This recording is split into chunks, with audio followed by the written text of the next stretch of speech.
శని త్రయోదశి గురువుగారు సహజంగా రకరకాల సాంప్రదాయాలు చెప్తాం.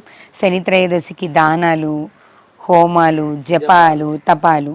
ఈ ఆగస్ట్ నెలలో వచ్చే శని త్రయోదశి అప్పుడు ఏం చెయ్యాలి, అసలు శని త్రయోదశి సాంప్రదాయం ఏంటి చెప్తారు గురుగారు? మంచిదమ్మా. అసలు మాఘ బహుళ శనివారం త్రయోదశి రోజున శనీశ్వరుడు పుట్టాడు అని చెప్పి అసలు శాస్త్రం చెప్తాం. ఇప్పుడు మాస శివరాత్రి చేస్తూ ఉంటాం ప్రతి నెల, అలానే మహాశివరాత్రి చేస్తూ ఉంటాం. సంకష్టహర చతుర్థి చేస్తూ ఉంటాం ప్రతి నెల, అలానే అసలైన సంకష్టహర చతుర్థి వేరే ఉంటుంది. అలాగే శనివారం త్రయోదశి అంటే శనీశ్వరుడు పుట్టినటువంటి వారం, తిథి రెండు కలిసి వచ్చినాయి కాబట్టి శనీశ్వరుడి ప్రీతికరంగా చేస్తూ ఉంటారు శని త్రయోదశి రోజున ఎలా చేస్తే బాగుంటుంది, ఏం చేస్తే బాగుంటుంది? అసలు శనీశ్వరుడికి ఏం చేయాలి అంటే, శని కర్మకారకుడు. శనీశ్వరుడు మనకి కర్మకారకుడు. ఏదైతే మనం అనుభవిస్తున్న కర్మ ఉందో ఆయన కారకుడే శనీశ్వరుడు. తప్పనిసరిగా శని వచ్చాడు, బాధలు పెడుతున్నాడు అని చెప్పి చాలామంది బాధపడుతుంటారు. ఏలినాటి శని, శని మహాదశ, అర్ధాష్టమ శని, అష్టమ శని, ఇట్లాగా జన్మ శని, ద్వాదశ శని, ద్వితీయ శని, దీన్ని ఏలినాటి శని అని చెబుతాం. శని కర్మకారకుడు అంటే ఏదైతే మనం పూర్వజన్మలో చేసుకున్నటువంటి కర్మ ఏదైతే పాపం ఉందో దాన్ని విముక్తి కలుగు చేసేటువంటి కారకుడే శని. ఆ కాలం అంటే నీ కర్మ ఇంకా తీరలేదురా అంటే ఏలినాడి శని వచ్చి ఆ బాధలు మొత్తం కూడా అనుభవించేలా చేసి నీ కర్మను విముక్తి చేస్తున్నాడు శనీశ్వరుడు. కానీ మనం ఆయన వచ్చాడు అంటేనే ఒక రకమైన భయం, ఆందోళన అంటే అనకూడదు. కానీ శనిగాడు అనేటువంటి పరిస్థితిలో కూడా శనీశ్వరుడు పాపం తిట్టించుకుంటున్నాడు ఆయన. అంటే ఎవరైనా మనకి నచ్చని వ్యక్తికి కూడా ఇదే పేరు పెట్టాడురా, వాడికి శనిగాడు పెట్టాడు అంటే. శనిగాడు అంటే శని ఈశ్వరుడు. ఈశ్వర శబ్దం కలిగినటువంటి దేవతలు చాలా అరుదుగా ఉంటారు. కపీశ్వరుడు, అలాగే శనీశ్వరుడు. ఈశ్వరుడు అంటేనే పరిపాలించేటువంటి వాడు అని అర్థం. అలాంటి శనీశ్వరుని మనం చాలా చిన్న చూపు చూస్తూ ఉన్నాం. శనీశ్వరుడు ఉండవలసినటువంటి స్థానాల్లో ఉంటే ఆయన ఇచ్చేంత ఉన్నతమైనటువంటి యోగం ఏ గ్రహాలు కూడా ఇవ్వలేదు. అలాంటి ఉన్నతమైనటువంటి గ్రహమే కర్మకారకుడు కాబట్టి శనీశ్వరుడే చాలా ప్రధానమైనటువంటిది. శనివారం ఆయన అధిపతి కాబట్టి, అందులోనూ ఈ ఆగస్టు 31వ తారీఖు శనివారం త్రయోదశి కలిసి వస్తుంది. అందులో అమావాస్య ముందు వస్తుంది, ఇంకా బలంగా ఉంటుంది. ఆయన ఉండడమే నీలవర్ణంలో, కృష్ణవర్ణంలో ఉంటాడు కాబట్టి. అలాగే ఆయన అంటే నక్షత్రాలకి అధిపతి అయినటువంటి పుష్యమి నక్షత్రం కూడా కలిసి రావడం అనేది చాలా విశేషం. పుష్యమి, అనురాధ, ఉత్తరాభాద్ర నక్షత్రాలకి శనీశ్వరుడు అధిపతి. ఈ 3 నక్షత్రాలకి శనీశ్వరుడు అధిపతి. పుష్యమి నక్షత్రం 31వ తారీఖు వస్తుంది.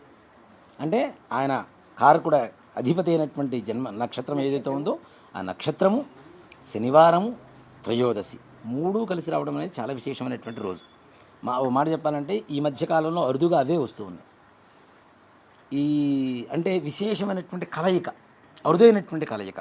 మొన్న మనకి ఆషాఢ బహుళ అమావాస్య ఆదివారం వచ్చింది, అమావాస్య వచ్చింది. అందులో నక్షత్రం కూడా మంచి నక్షత్రం కలిసి వచ్చింది. సిద్ధయోగం జరిగింది. ఈ పుష్యమైన నక్షత్రం కలిసి వచ్చింది అమావాస్య రోజున. పుష్యార్క యోగం అయింది ఆ రోజు, ఆమార్క యోగం అయింది, సిద్ధయోగం కలిసి వచ్చింది. అలాగే ఇప్పుడు మనకు వస్తున్నటువంటి శని త్రయోదశి అలానే ఉంది. శ్రావణ పౌర్ణమి సోమవారం కలిసి రావడం అలానే ఉంది. రేపు వచ్చేటువంటి అమావాస్య 2వ తారీఖు ఏదైతే ఉందో అది కూడా సోమావతి అమావాస్య అవుతుంది. సోమవారం అమావాస్య కలిసి వస్తుంది. అంటే ఈ మధ్యకాలంలో వచ్చినటువంటి కలయికలన్నీ కూడా అరుదైనటువంటి కలయికలే. తిథివార నక్షత్రాలు ఏవైతే ఉన్నాయో తక్కువ సందర్భాలు వచ్చేటువంటి కలయిక ఏదైతే ఉందో అలాంటి అరుదైన కలయిక అంటే వస్తూ ఉన్నాయి, కానీ అరుదుగా వస్తూ ఉన్నాయి. వాటిల్లో పుష్యమి నక్షత్రం కలిసి రావడం శని త్రయోదశి రోజున చాలా విశేషమైనటువంటి రోజు. శనివారం రోజున శనీశ్వరుడికి శని త్రయోదశి రోజున ఏం చేస్తే ఫలితం వస్తుంది అంటే, ముఖ్యంగా శనీశ్వరుడు శనివారం రోజున తెల్లవారుజామున 4 గంటల నుంచి 5:30 గంటల లోపల శని ఉద్భవ కాలం అంట. శనీశ్వరుడు పుట్టేటువంటి సమయం, ఆయన పుట్టిన సమయం కూడా అదే శనోద్భవ కాలం అంటారు దాన్ని.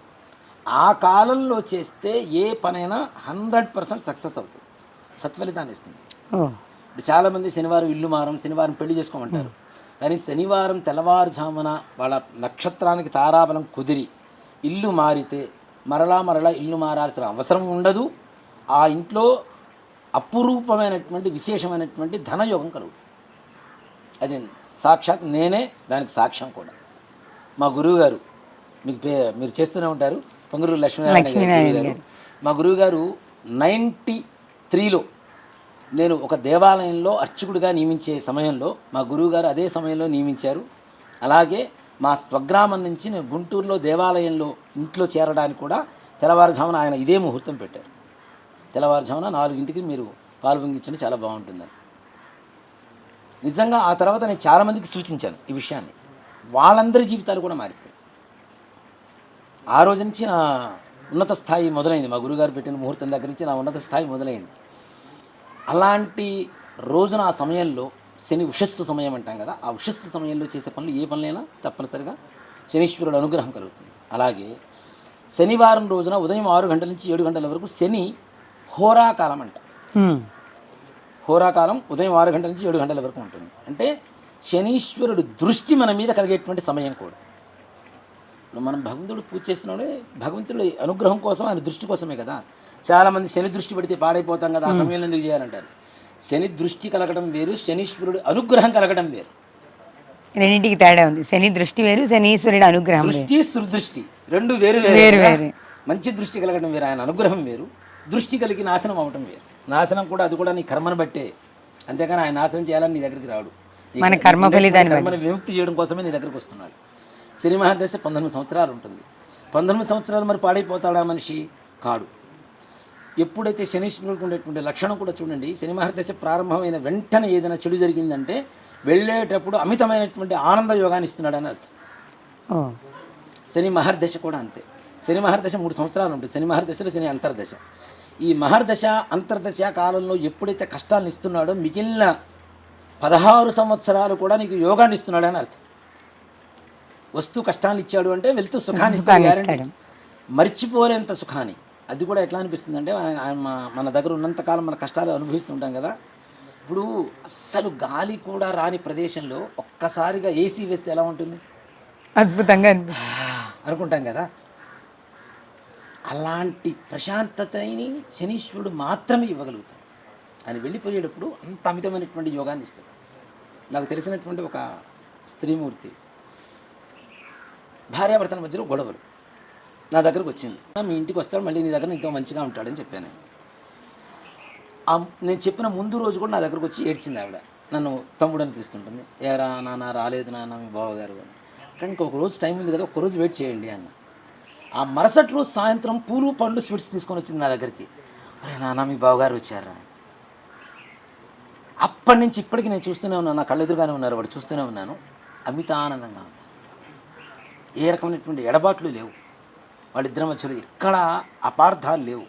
ప్రశాంతంగా ఆవిడ అదే చెబుతుంది, నువ్వు చెప్పిన రోజున మీ బావగారు వచ్చారు, నేను లేకపోతే నమ్మేదాన్ని కాదు నేను.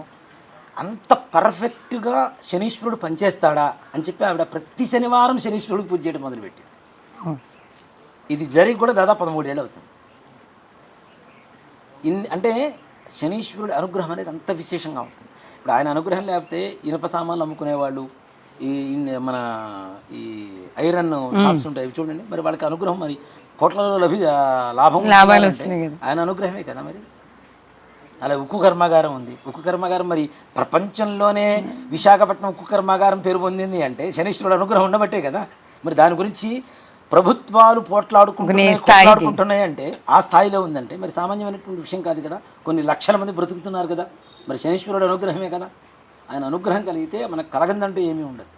కాబట్టి ఈ శని హోరా సమయంలో జపాలు, హోమాలు, తపస్సులు ఇవన్నీ తీసి పక్కన పెడితే శ్రద్ధగా అంతఃకరణ శుద్ధితో భక్తుడి మనోభావం ఏదైతే ఉంటుందో భగవంతుడి మీద విశ్వాసంతో భక్తితో చక్కగా శనీశ్వరుడి ఆలయానికి వెళ్ళండి. నవగ్రహాలు ఎక్కడ ఉంటే అక్కడ ఆలయానికి వెళ్ళండి, బయట కాళ్ళు కడుక్కోండి, శనీశ్వరుడి మీద కొద్దిగా నీళ్లు పోయండి, మరలా నువ్వుల నూనె పోయండి, మరలా నీళ్లు పోయండి, చక్కగా శుభ్రంగా బొట్టు పెట్టండి.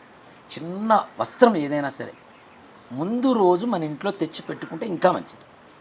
కర్మ కారకుడు అని చెప్తున్నా. మన ఇంట్లో ఉన్నటువంటి కర్మ, మన మనసులో ఉండేటువంటి కర్మ మొత్తం ఆ వస్తువుల్లోకి వెళ్ళిపోతుంది. కాబట్టి అది తీసుకుని వెళ్ళి ఆయనకు సమర్పిస్తున్నంటే మన కర్మ విముక్తి జరుగుతుందని కదా. కానీ గురుగారు చాలా మంది ఈ శనీశ్వరుడికి పెట్టే పదార్థాలు కానీ మీరు చెప్పిన వస్తువులు కానీ ముందు ఇంటికి తెచ్చుకోవడానికో ఇంట్లో పెట్టుకోవడానికి కూడా భయపడుతుంటారు కదా. చాలా పొరపాటు, చాలా పొరపాటు నిజంగా. మన ఇంట్లో ఉండేటువంటి కర్మ మనతో పాటు రావాలి కదా. ఇప్పుడు నేను స్ప్రే చేసుకుంటా, ఏదన్నా షర్టు వేసుకుంటా, వాసన వస్తుందా రాదా? వస్తుంది కదా. మరి మన కర్మ మన ఆ వస్తువులో చేరితేనే కదా భగవంతుడి పాదాల దగ్గర చేరుస్తుంది. మనం కాబట్టి అలాంటి అపోహలేం పెట్టుకొని అక్కడ అది అపోహ, అసలు పెద్ద అపోహ. అలాంటి తప్పు కూడా ఇలానే చేయాలని చెప్తాను తప్పనిసరిగా. ముందు రోజు ఇంట్లో తెచ్చి పెట్టుకొని చక్కగా నీళ్లు పోసి గంధం పెట్టి బొట్టు పెట్టి ఆయన ముట్టుకోకూడదు, ఇట్లాంటి పిచ్చి మాటలు కాదు. శనీశ్వరుడు అంటే ఈశ్వరుడే, సాక్షాత్ పరమేశ్వరుడే. కాబట్టి చక్కగా శనీశ్వరుడికి అధిష్టాన దేవత కూడా ఈశ్వరుడే. కాబట్టి బొట్టు పెట్టి చక్కగా నల్లంటి వస్త్రం కప్పండి.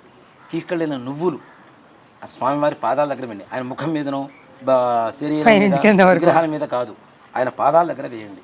చిన్న బెల్లం ముక్క నివేదన పెట్టండి. అవకాశం ఉంది బెల్లం నువ్వులు మెత్తగా దంచేసి తీసుకుని వెళ్ళి నివేదన పెట్టండి. హారతి, అగరబత్తీలు, దీపం చక్కగా నైవేద్యం పెట్టేసిన తర్వాత హారతి ఇచ్చేసి ప్రదక్షిణాలు చేయండి. నవగ్రహాలకు 27 ప్రదక్షిణాలు లేదు 9 ప్రదక్షిణాలు చేసి మరలా కాళ్ళు కడుక్కుంటే మాత్రం చేసిన పుణ్యం మొత్తం నాశనమే. నవగ్రహాలకు ప్రదక్షిణం చేసి కాళ్ళు కడుక్కున్నంత పాపం ఇంకోట్లేదు. కానీ నవగ్రహాలకు ప్రదక్షిణ చేసిన తర్వాత కాళ్ళు కడుక్కోకపోతే పాపం అంటారు. చాలా మంది అనుకుంటారు యాని కానిచ పాపాలు జన్మాంతర కృతానిచ, జన్మ జన్మల నుంచి చేసినటువంటి కృత పాపాలు ఏవైతే ఉన్నాయో అవన్నీ కూడా ప్రదక్షిణం ద్వారా వినాశనం అవుతున్నాయని చెప్పిన తర్వాత పుణ్యం వస్తుంది కదా, వచ్చిన పుణ్యాన్ని కడుక్కుంటే ఏముంటుంది ఇంకా, అవునా? నవగ్రహాలు ప్రదక్షిణ చేస్తే కాళ్ళు కడుక్కోకూడదు. చాలామంది అంటుంటారు నల్ల నువ్వులు నూనె అవన్నీ అంటుకున్నాయని. అక్కడ ప్రదక్షిణం చేసిన తర్వాత ప్రధాన ఆలయం ఏదైతే ఉంటుందో అక్కడ ప్రదక్షిణం చేయి, నీ కాళ్ళ కంటుకున్న నువ్వులు నూనె అక్కడే పోతాయి. దేవుడికి పూజ చేసి కాళ్ళు కడుక్కుంటామా మనం? తప్పు కదా. ఇప్పుడు ఏదైనా దేవాలయాలకు వెళ్తే డైరెక్ట్ ఇంటికి రమ్మని చెబుతున్నాం, దీనికి అక్కడ పుణ్యాన్ని మన ఇంటి వరకు తెచ్చుకుంటున్నాం. మరి అలాంటిది ఇక్కడే నువ్వు కాళ్ళు కడుక్కొని పోతే ఇంకేం వస్తుంది నీకు? కాబట్టి చక్కగా కాళ్ళు కడుక్కోకుండా అక్కడ ప్రధాన ఆలయానికి ప్రదక్షిణాలు చేసుకొని ఇంటికి వెళ్తాం. ఇంకా అవకాశం ఉంది నల్ల నువ్వులు, కొద్దిగా క్రిస్టల్ సాల్ట్, మన గళ్ళ ఉప్పు అంటాం కదా, గళ్ళ ఉప్పు, అలాగే పత్తి, దూది గింజలు తీయకుండా ఉండేటువంటి పత్తి, కార్పాసం అంటాం దాన్ని, అయఖండ కార్పాస లవణ సహిత తిల సహిత తండుల దానం, బియ్యం, నల్ల నువ్వులు, పత్తి, ఉప్పు, అలాగే ఇనప శీల కావచ్చు, అట్లకాడ కావచ్చు, ఏదైనా కావచ్చు. ఇంకా విశేషంగా ఈ దానం ఇచ్చినటువంటి ఫలితం రావాలి అంటే శీల తెచ్చుకొని ముందు రోజు మీ ఇంట్లో గోడ కొట్టు, మరుసటి రోజు పీక్కొచ్చి ఆ దానంలో పెట్టి నీ ఇంట్లో ఉండేటువంటి దోషాలు మొత్తం దాంట్లో వెళ్ళిపోతాయి. అంతే కదా. ఆ కర్మ పోవాలి అంటే తప్పనిసరిగా ఇంట్లో ఉండాలి. కాబట్టి ముందు రోజు తెచ్చుకోవడం మంచిది. ఇంట్లో గోడ కొట్టేసి ఆ ఇనుపశీల తీసుకొచ్చి ఇవన్నీ కూడా బ్రాహ్మణికి దానం చేయాలి. దానం చేయాలి కదా అని కేజీలు పోయక్కర్లా. దానం 100 గ్రాములు నువ్వులు చాలు. ఎన్ని నువ్వులైతే ఇస్తున్నామో అంత దక్షిణ కూడా ఎక్కువ ఇవ్వాలి వాళ్ళకి. మరి నువ్వులు మన పాపాన్ని ఎదురువాడు తీసుకుంటున్నారు కదా, మరి బ్రాహ్మణ ఊరికినే తీసుకోవాలంటే నీ పాపాన్ని తీసుకొని వెళ్ళిపోవాలి అంటే, వాడి పాపాన్ని వాడు పోవాలి అంటే ఇట్లా కష్టం కదా. నువ్వు నీ దగ్గర దానం తీసుకున్నందుకు సంధ్యావందనం చేసుకోవాలి, సహస్ర గాయత్రి చేసుకోవాలి, దేవతార్చన చేసుకోవాలి, ఇవన్నీ చేసుకోవాలి అంటే మరి ఊరికినే ఎందుకు తీసుకుంటాడు? కాబట్టి దానికి తగిన దక్షిణ. కాబట్టి కొద్దిగా నువ్వులు ఇవ్వండి, కొద్దిగా 100 గ్రాముల నువ్వులు ఇవన్నీ కూడా దానం చేస్తే కాళ్ళు కడుక్కోవచ్చు. ఆ దోషం వాళ్ళకి ఇచ్చేస్తున్నాం కాబట్టి అప్పుడు కాళ్ళు కడుక్కోవడంలో తప్పులేదు. అలాగే జపం, శనీశ్వర జపం చేసుకోవచ్చు. నీలాంజన సమాభాసం రవిపుత్రం యమాగ్రం ఛాయామార్తాండ సంభూతం తన్నమామి శనీశ్వరం. ఈ శ్లోకాన్ని చక్కగా జపం చేసుకో. లేదు ఇంకా డబ్బులు ఉన్నాయి, ఇంకా దోషాలు ఏమైనా పోవాలి, బ్రాహ్మణ్ణి పెట్టుకొని జపం చేయించు. జపం చేస్తే హోమం చేయించి దానం ఇవ్వండి. బ్రాహ్మణ్ణి పిలిస్తే ఖచ్చితంగా జపం హోమం 2 చేయించు. జపం, తర్పణం, హోమం, దానం 4 విధాలుగా మనకు వచ్చేటువంటి పుణ్యం వస్తుంది. కాబట్టి ఆ దోష నివారణ కలుగుతుంది. కాబట్టి ఇలా చేయడం అనేది విశేషం. ఇది శని త్రయోదశి రోజు ఆచరించాల్సిన పద్ధతి. అంటే శని బాధలు ఉన్న వాళ్ళు ఇప్పుడు మీరు ముందుగా చెప్పాలి అంటే ఇందాక కొన్ని నక్షత్రాలు చెప్పాను నేను, పుష్యమి, అనురాధ, ఉత్తరాభాద్ర, ఈ నక్షత్రాలు వాడు చేసుకోవచ్చు. అలాగే కర్కాటక రాశికి 8వ స్థానంలో శని ఉన్నాడు, వృశ్చిక రాశికి అర్ధాష్టమ స్థానంలో శని ఉన్నాడు, మకర రాశికి ద్వితీయంలో శని ఉన్నాడు, అలాగే కుంభరాశికి జన్మంలో ఉన్నాడు, మీనరాశికి ద్వాదశంలో ఉన్నాడు. ఈ 3 రాశుల వాళ్ళు, కర్కాటక రాశి వాళ్ళు, వృశ్చిక రాశి వాళ్ళు, వీళ్ళందరూ కూడా తప్పనిసరిగా ఈ శని త్రయోదశి రోజున పూజ చేసుకోవడం విశేషం. ఈ రాశులు కాకుండా మిగిలిన రాశుల వాళ్ళు కూడా శని మహర్దశ ఉందో లేదో మీకు తెలియదు, శని అంతర్దశ ఉందో లేదో తెలియదు, జాతకం పూర్తిగా చూసుకోరు. కాబట్టి అలాంటి వాళ్ళు ఎక్కడో చోట తగులుతూనే ఉంటాడు శని. కాబట్టి ప్రతి ఒక్కరూ కూడా శని త్రయోదశి రోజున శనీశ్వరుడికి పూజ చేయడం అనేది విశేషం.